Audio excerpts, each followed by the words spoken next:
दादा और पोता, मन और बेमन। एक छोटे से खेत में एक जवान लड़का और उसका दादा मिट्टी खोद रहे थे। वे मिट्टी को पलट रहे थे, उसकी गांठों को तोड़ रहे थे ताकि मिट्टी उस वर्ष की बुआई के लिए अच्छे से तैयार हो सके। उस काम में काफ़ी कड़ी मेहनत थी, लेकिन उनके सभी प्रयास एक अच्छी फसल प्राप्त करने के लिए आवश्यक थी। बूढ़ा आदमी अपने 70 साल की उम्र में भी अच्छी तरह से कड़ी मेहनत कर रहा था। थकान से वो काफ़ी हद तक हाफ रहा था। हर प्रहार के जोर से उसके माथे से पसीना टपकता था, लेकिन फिर भी वह शिकायत नहीं कर रहा था। उसका पोता, जो महज 17 साल का था, तंदुरुस्त और ताकतवर, वह मिट्टी को पलटने और गांठों को तोड़ने में लगती मेहनत और ताकत के लिए कोसता। फिर वहाँ खड़े होकर वह हांफता और थोड़ी देर रुक जाता। थोड़ा आराम करने के बाद एक बार फिर से काम शुरू करने से पहले शिकायत करता।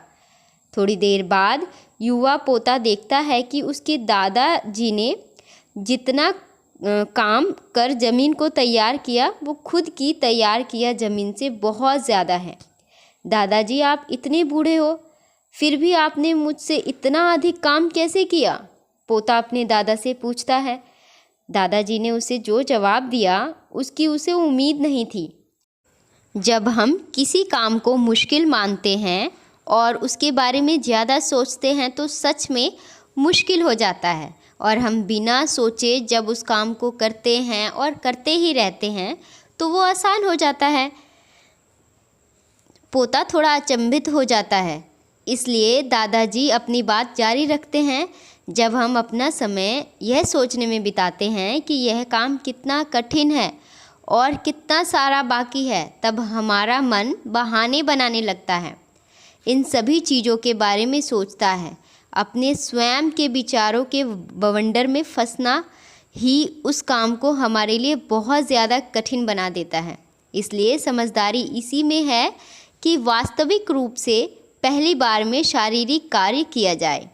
जब आप तय किए काम के बारे में ज़्यादा सोचते हैं और अपने दिमाग को नकारात्मक विचारों पर ध्यान केंद्रित करने की अनुमति देते हैं, तो आपकी गति उस काम को करने के लिए अपने आप धीमी हो जाती है।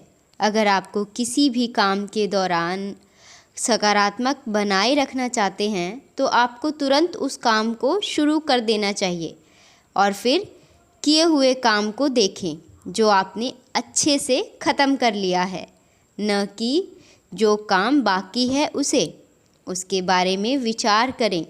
ऐसा करने से एक सुखद और सकारात्मक एहसास आपको उस काम को लगातार करते रहने की ऊर्जा देता रहेगा। तो इस कहानी से आप क्या सीखें? इस कहानी से हमें ये सीख मिलती है कि हमें पॉजिटिव रहना चाहिए, अपने वर्क को लेके रेगुलर रहना चाहिए, मीन्स हमें अपने काम को करते रहना चाहिए और हमेशा अच्छा सोचना चाहिए। तो यदि आपको मेरी कहानियाँ पसंद आती हैं तो मेरे चैनल को सब्सक्राइब करें, वीडियो को लाइक करें और पसंद आई तो शेयर करें। Thank you so much.